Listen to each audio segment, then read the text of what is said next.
ओम नमो भगवते वासुदेवाय। श्री सत्यनारायण भगवान की जय। प्रिय श्रोताओं, आज सुनिए श्री सत्यनारायण भगवान की संपूर्ण कथा। सभी प्रेम से बोलिए विघ्नहर्ता भगवान गणेश की जय। श्री सत्यनारायण भगवान की जय। सत्यनारायण भगवान की कथा का प्रथम अध्याय। एक बार नैमिषारण्य क्षेत्र में एकत्रित आर्यावर्त के 88,000 ऋषि मुनियों ने मुनिश्रेष्ठ श्री सूत जी महाराज से पूछा, हे मुनिश्रेष्ठ, कलयुग में मनुष्य वेद विधान और धर्म विरुद्ध आचरण करते हुए पापों के बोझ तले दबता जा रहा है। अतः हे मुनिश्रेष्ठ, मनुष्य के कल्याण हेतु कोई ऐसा उपाय बताइए जिससे मनुष्य को पूर्ण लाभ मिल सके। तब श्री सूत जी बोले, हे ऋषियों, आपने समस्त विश्व के कल्याण के लिए अति उत्तम प्रश्न किया है। अब मैं उस मंगलकारी व्रत का वर्णन करूंगा जिसके संबंध में एक बार ब्रह्म ऋषि देवर्षि नारद जी ने भी भगवान लक्ष्मी नारायण से पूछा था, और उन्होंने नारद जी से जो कथा कही थी, आप सब भी उसे ध्यान पूर्वक होकर सुनिए। ब्रह्म ऋषि नारद जी मानव कल्याण की इच्छा से विभिन्न लोकों का भ्रमण करते हुए पृथ्वी लोक में जा पहुंचे। वहां अपने अपने कर्मों के अनुसार लोगों को दुखों से पीड़ित देखकर वह बहुत परेशान हुए और मन में विचार करने लगे कि इन प्राणियों के दुख का निवारण कैसे होगा।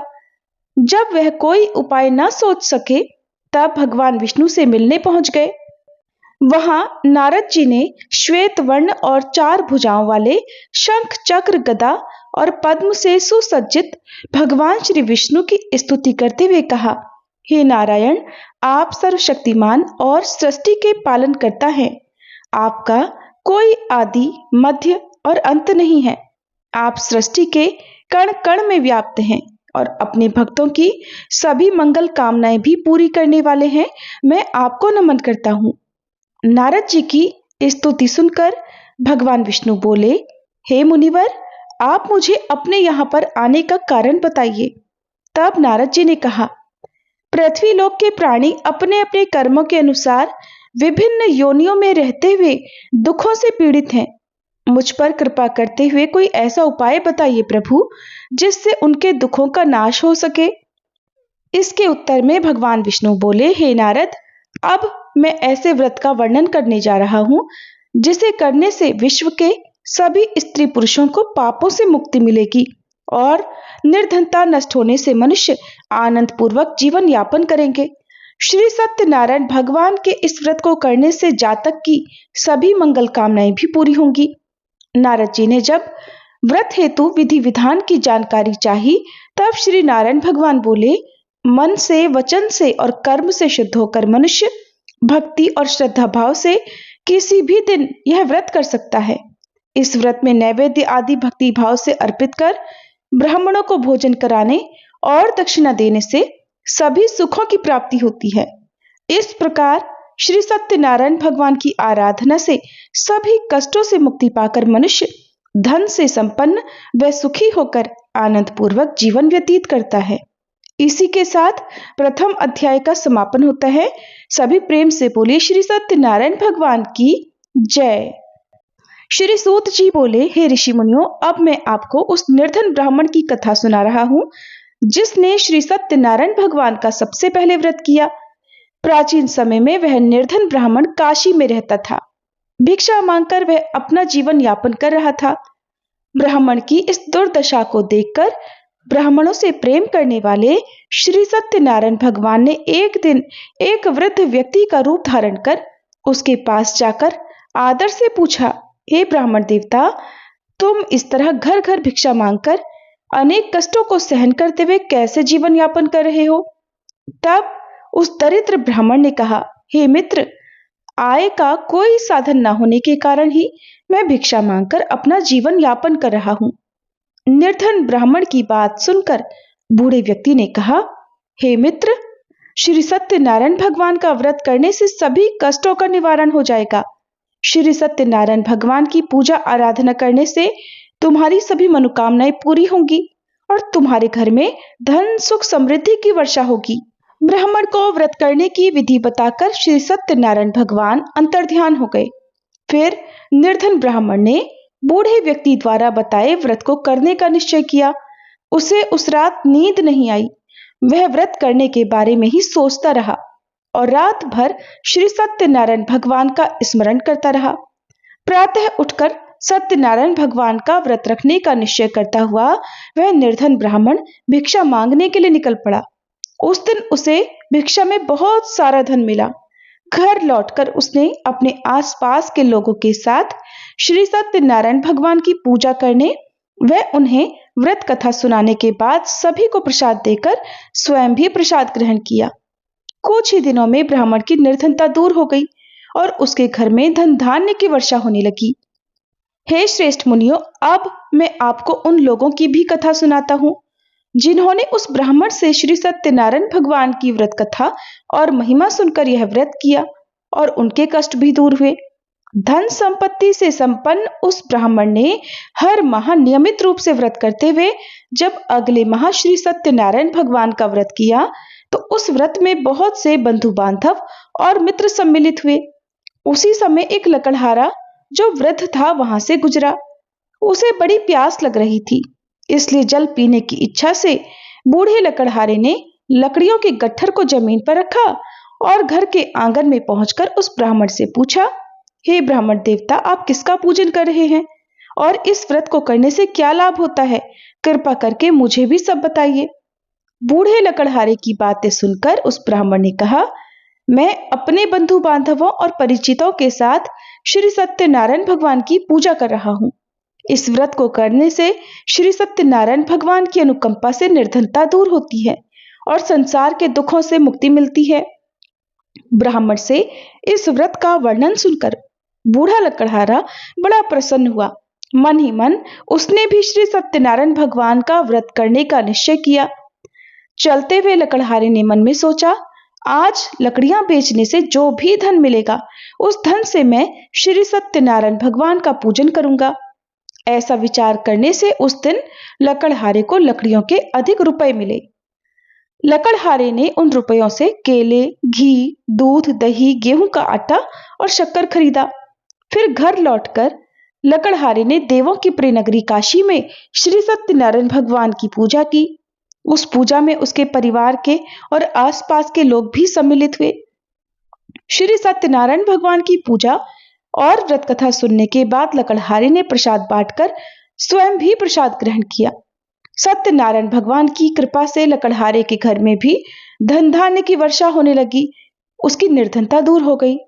श्री सत्यनारायण भगवान का पूजन करते हुए लकड़हारा आनंद पूर्वक जीवन यापन करता हुआ अंत में मोक्ष को प्राप्त करके वैकुंठ धाम को चला गया। इस प्रकार श्री सत्यनारायण भगवान की कथा का दूसरा अध्याय समाप्त हुआ। सभी प्रेम से बोलिए सत्यनारायण भगवान की जय। श्री सूत जी बोले, हे ऋषि मुनियों, अब मैं आपको आगे की कथा सुनाता हूँ। प्राचीन समय में कनकपुर में उल्कामुख नामक एक बुद्धिमान तथा सत्यवादी राजा राज्य करता था। वह प्रतिदिन मंदिर में जाकर श्री सत्यनारायण भगवान की पूजा करता था और निर्धनों को अन्न, वस्त्र और धन दान करता था। उसकी पत्नी सुभद्रा बहुत सुशील थी। वे दोनों हर महीने श्री सत्यनारायण भगवान का व्रत करते थे। श्री सत्यनारायण भगवान की कृपा से उनके महल में धन संपत्ति के भंडार भरे थे। उनकी सारी प्रजा बहुत आनंद से जीवन यापन कर रही थी। एक बार राजा और रानी बहुत से लोगों के साथ जब भद्रशिला नदी के किनारे श्री सत्यनारायण भगवान की पूजा कर रहे थे, तब नदी के किनारे एक बड़ी नाव आकर ठहरी। उस नाव में एक धनी व्यापारी यात्रा कर रहा था। वह बहुत सा धन कमाकर अपने नगर को लौट रहा था। उसका सारा धन उसी नाव में रखा हुआ था। नाव से उतरकर व्यापारी राजा के समीप पहुंचा। राजा को पूजा करते देख उसने कहा, हे राजन, आप इन सब लोगों के साथ मिलकर किसकी पूजा कर रहे हैं? इस पूजा के करने से मनुष्य को क्या लाभ होता है? राजा ने व्यापारी से कहा, हम हर पूर्णिमा को श्री सत्यनारायण भगवान का व्रत करते हैं और फिर पूजा अर्चना के बाद भगवान का प्रसाद लोगों में बांटकर स्वयं भी ग्रहण करते हैं। सत्यनारायण भगवान की पूजा से दुखियों के सारे दुख दूर होते हैं। राजा की बात सुनकर व्यापारी कहने लगा, हे राजन, मैं भी सत्यनारायण भगवान का व्रत करना चाहता हूँ। कृपया मुझे इस व्रत की विधि बताएं। राजा ने व्यापारी को सत्यनारायण व्रत की संपूर्ण विधि बताई। राजा ने व्रत कथा सुनने के बाद व्यापारी को भी प्रसाद दिया। श्री सत्यनारायण भगवान का स्मरण करते हुए व्यापारी ने प्रसाद ग्रहण किया और लौटकर अपनी पत्नी लीलावती से कहा, हमारी कोई संतान नहीं है। अगर सत्यनारायण भगवान की कृपा से हमारी कोई संतान हुई तो मैं श्री सत्यनारायण भगवान का व्रत अवश्य करूंगा। व्यापारी के ऐसा निश्चय करने के कुछ समय बाद ही लीलावती गर्भवती हो गई और उसने एक सुंदर कन्या को जन्म दिया। व्यापारी ने पुत्री के जन्म पर बहुत खुशियां मनाई, लेकिन श्री सत्यनारायण भगवान का व्रत नहीं किया। जब उसकी पत्नी लीलावती ने अपने पति से व्रत करने के लिए कहा, तब वह कहने लगा, अभी क्या जल्दी है, जब इसका विवाह होगा तब मैं अवश्य ही श्री सत्यनारायण भगवान का व्रत करूंगा। अपने पति के वचन सुनकर लीलावती चुप रह गई। व्यापारी की कन्या कलावती अब शुक्ल पक्ष के चंद्रमा की तरह बढ़ने लगी। एक दिन व्यापार में बहुत सा धन कमाकर घर लौटे व्यापारी ने अपनी बेटी को सहेलियों के साथ बगीचे में घूमते देखा तो उसे उसके विवाह की चिंता होने लगी। व्यापारी ने कलावती के लिए सुयोग्य वर ढूंढने के लिए अपने सेवकों को दूर दूर के नगरों में भेजा। व्यापारी के सेवक कंचनपुर नगर में पहुंचे। उस नगर में उन्होंने एक वणिक पुत्र को देखा। वणिक पुत्र अत्यंत सुंदर और गुणवान था। सेवकों ने वापस लौटकर व्यापारी को उस वणिक पुत्र के बारे में बताया। व्यापारी उस सुंदर लड़के को देखकर बड़ा प्रसन्न हुआ और फिर कलावती का विवाह खूब धूमधाम से उसके साथ कर दिया गया। अब कलावती का विवाह भी हो गया था, लेकिन व्यापारी ने श्री सत्यनारायण भगवान का व्रत अब भी नहीं किया। तब लीलावती ने अपने पति को याद दिलाते हुए कहा, नाथ, आपने कलावती के विवाह पर श्री सत्यनारायण भगवान का व्रत करने का निश्चय किया था, अब तो आपको व्रत कर लेना चाहिए। पत्नी की बात सुनकर व्यापारी ने कहा, अभी तो मैं अपने दामाद के साथ व्यापार करने के लिए जा रहा हूं। व्यापार से लौटने पर श्री सत्यनारायण भगवान का व्रत पूजन अवश्य करूंगा। कहकर व्यापारी ने कई नावों में सामान भरा और अपने दामाद तथा अन्य सेवकों के साथ व्यापार के लिए निकल पड़ा। उस व्यापारी द्वारा बार बार व्रत का निश्चय करने और फिर व्रत न करने से श्री सत्यनारायण भगवान क्रोधित हो गए और उन्होंने व्यापारी को दंड देने का निश्चय किया। उधर व्यापारी अपने दामाद के साथ रत्नसारपुर नगरी में पहुंचकर व्यापार करने लगा। एक दिन कुछ चोर महल में चोरी करके भाग रहे थे। राजा के सैनिक उनका पीछा कर रहे थे। भागते हुए चोरों ने सैनिकों से बचने के लिए चोरी का सारा धन अवसर पाकर व्यापारी की नावों में छिपा दिया। उधर चोरों का पीछा करते करते सैनिक व्यापारी के पास भी पहुंचे और जब उन्होंने व्यापारी की नावों की तलाशी ली तो उन्हें नावों में राजा का चोरी किया हुआ धन मिल गया। तब सैनिक व्यापारी और उसके दामाद को बंदी बनाकर राजा के पास ले गए। राजा ने उन दोनों को बंदी गृह में डाल दिया और उनका सारा धन ले लिया। श्री सत्यनारायण भगवान के प्रकोप से उधर लीलावती पर भी मुसीबतों का पहाड़ टूट पड़ा। उसके घर में चोरी हो गई और चोर सारा धन चुरा कर ले गए। अब तो घर में खाने के लिए अन्न भी नहीं बचा। भूख प्यास से व्याकुल होकर व्यापारी की बेटी कलावती एक ब्राह्मण के घर पर गई। उस ब्राह्मण के घर में उस दिन श्री सत्यनारायण भगवान की व्रत कथा हो रही थी। उसने भी बैठकर वहां पर व्रत कथा सुनी और प्रसाद लिया। घर लौटकर कलावती ने अपनी मां लीलावती को सारी बात बताई। कलावती से श्री सत्यनारायण भगवान की व्रत कथा की बात सुनकर लीलावती ने भी व्रत करने का निश्चय किया। अगले दिन लीलावती ने अपने परिवार और आसपास के लोगों के साथ श्री सत्यनारायण भगवान की पूजा की। पूजा के बाद सबको प्रसाद बांटकर स्वयं भी प्रसाद ग्रहण किया। लीलावती ने अपने पति और दामाद के घर लौट आने की मनोकामना से श्री सत्यनारायण भगवान का व्रत किया था। लीलावती के विधि पूर्वक व्रत करने और प्रसाद ग्रहण करने से श्री सत्यनारायण भगवान ने प्रसन्न होकर उसकी मनोकामना पूरी की। उधर राजा चंद्रकेतु को स्वप्न में दर्शन देकर भगवान ने कहा, हे राजन, व्यापारी और उसका दामाद बिल्कुल निर्दोष है। सुबह उठते ही दोनों को मुक्त कर दो। उन दोनों का सारा धन भी वापस लौटा दो। अगर तुमने ऐसा नहीं किया तो मैं तुम्हारा सारा धन वैभव नष्ट कर दूंगा। इतना कहकर श्री सत्यनारायण भगवान अंतर्ध्यान हो गए। प्रातः होते ही राजा चंद्रकेतु ने अपने मंत्रियों और राज्य ज्योतिषियों को रात के स्वप्न की बात बताई तो सबने व्यापारी और उसके दामाद को छोड़ देने के लिए कहा। राजा चंद्रकेतु ने तुरंत उस व्यापारी को और उसके दामाद को छोड़ दिया। उनका सारा धन भी वापस कर दिया। इस प्रकार श्री सत्यनारायण भगवान की अनुकंपा से व्यापारी और उसका दामाद दोनों खुशी खुशी अपने नगर की ओर चल पड़े। इस प्रकार श्री सत्यनारायण भगवान की कथा का तीसरा अध्याय समाप्त हुआ। श्री सूत जी बोले, उस व्यापारी ने अपने दामाद के साथ शुभ मुहूर्त में नावों द्वारा रत्नसारपुर से प्रस्थान किया। लंबी यात्रा करने के बाद व्यापारी ने एक नगर के किनारे नावों को रोककर भोजन किया और फिर वे दोनों विश्राम करने लगे। तब श्री सत्यनारायण भगवान साधु के रूप में व्यापारी के पास पहुंचे और पूछा, हे वणिक, तेरी नावों में क्या लदा हुआ है? व्यापारी ने सोचा, दंडी साधु अवश्य ही कुछ मांगने की इच्छा से सामान के बारे में पूछ रहा है। ये सोचकर व्यापारी ने झूठ बोल दिया। कहा, हे दंडी, मेरी नावों में तो बेल और पत्र भरे हुए हैं। व्यापारी के झूठे वचन सुनकर श्री सत्यनारायण भगवान ने क्रोधित होते हुए कहा, हे वैश्य, जो तुमने कहा है वही सत्य होगा। ऐसा कहकर भगवान कुछ दूर जाकर अंतर्ध्यान हो गए। उधर व्यापारी दंडी साधु को वहां से खाली हाथ लौटाकर बड़ा प्रसन्न हुआ। लेकिन जब व्यापारी ने अपनी नावों में बेल और पत्र भरे हुए देखे तो वह विलाप करने लगा और अपने झूठ बोलने पर प्रायश्चित करने लगा। रोते रोते व्यापारी मूर्छित हो गया। कुछ देर बाद जब उसकी मूर्छा दूर हुई तो उसके दामाद ने कहा, आप दुखी मत होइए, ये सब उस दंडी साधु के शाप के कारण हुआ है। अब तो वही साधु हमें इस विपत्ति से छुटकारा दिला सकते हैं। दामाद के वचन सुनकर व्यापारी दंडी साधु की तलाश में चल पड़ा। कुछ देर तक ढूंढने पर उसे एक वृक्ष के नीचे वही दंडी साधु के रूप में श्री सत्यनारायण भगवान मिल गए। व्यापारी ने दंडी साधु के चरणों में गिरकर क्षमा मांगी। दंडी स्वरूप सत्यनारायण भगवान बोले, हे वणिक पुत्र, तेरे झूठ बोलने के कारण ही मैंने तुझे दंड दिया है।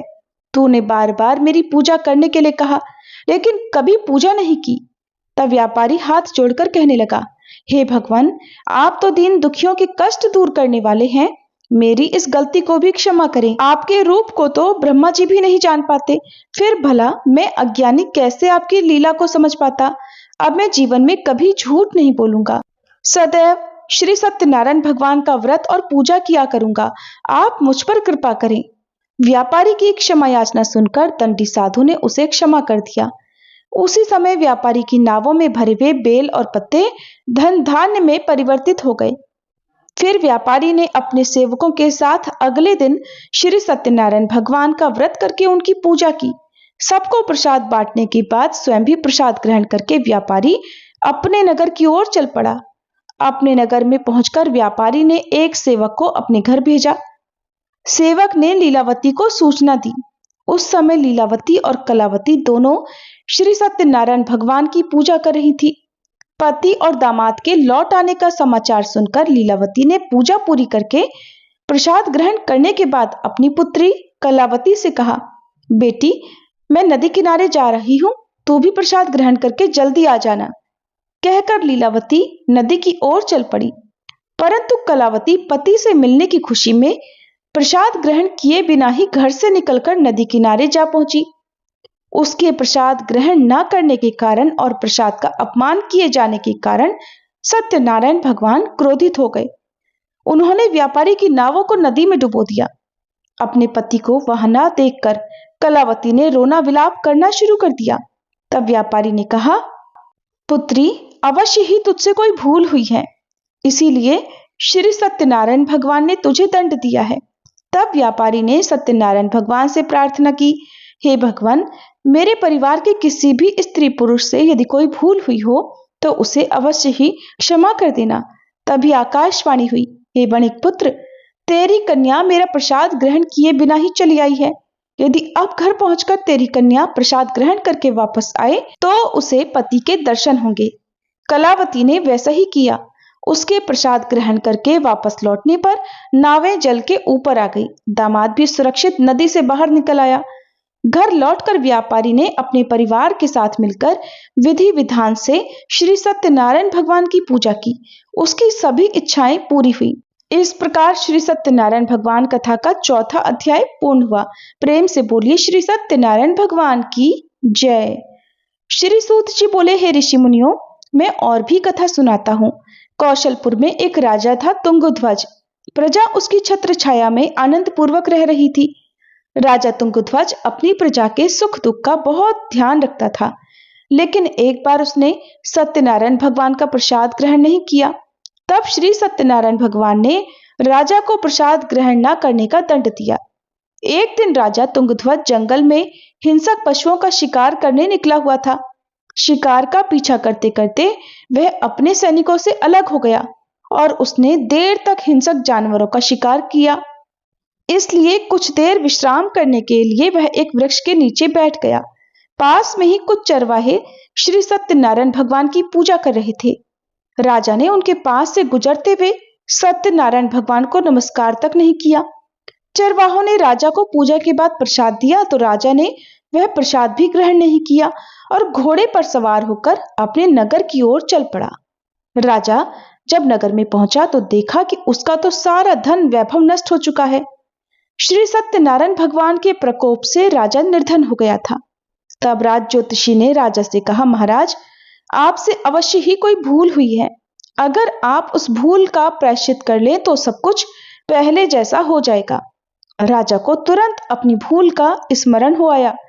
अतः मंदिर में जाकर राजा ने श्री सत्यनारायण भगवान से क्षमा मांगी और उनकी पूजा की। पूजा के बाद प्रसाद ग्रहण करने से श्री सत्यनारायण भगवान की अनुकंपा से चमत्कार हुआ। राजा का खोया हुआ वैभव पुनः लौट आया। श्री सत्यनारायण भगवान की कृपा से जीवन के सभी सुखों का भोग करते हुए अंत में राजा मोक्ष को प्राप्त हुआ। इस प्रकार श्री सत्यनारायण भगवान की पूजा और व्रत जो भी मनुष्य करता है, उसके सभी दुख, बाधाएं, चिंताएं नष्ट होती हैं। सभी मनोकामनाओं को प्राप्त कर वह मनुष्य मोक्ष पाकर सीधे वैकुंठ धाम को जाता है। श्री सूत जी ने आगे कहा, हे श्रेष्ठ मुनियों, श्री सत्यनारायण भगवान के व्रत को पूर्व जन्म में जिन लोगों ने किया, उन्हें दूसरे जन्म में भी सभी तरह के सुख प्राप्त होते हैं। वृद्ध शतानंद ब्राह्मण ने पूर्व जन्म में भगवान सत्यनारायण का विधिवत व्रत किया। तब वे दूसरे जन्म में सुदामा के रूप में भगवान की पूजा करते हुए अंत में मोक्ष को प्राप्त कर वैकुंठ धाम को चले गए। उल्कामुख राजा अपने अगले जन्म में राजा दशरथ के रूप में मोक्ष को प्राप्त करके वैकुंठ को गए। व्यापारी ने मोरध्वज के रूप में जन्म लिया और अपने पुत्र को आरे से चीरकर भगवान की कृपा से वैकुंठ को प्राप्त हुए। राजा तुंगध्वज अपने अगले जन्म में मनु के रूप में जन्म लेकर सत्कर्म करते हुए मोक्ष को प्राप्त कर वैकुंठ लोक को चले गए। हे ऋषि मुनियों, श्री सत्यनारायण भगवान का व्रत और पूजन मनुष्य को सभी चिंताओं से मुक्त करके अंत में मोक्ष प्रदान करता है। इसी के साथ श्री सत्यनारायण भगवान की कथा का 5वां और अंतिम अध्याय पूर्ण हुआ और श्री सत्यनारायण भगवान की कथा अब समाप्त होती है। सभी पर श्री सत्यनारायण भगवान की कृपा बनी रहे। सभी प्रेम से बोलिए सत्यनारायण भगवान की जय।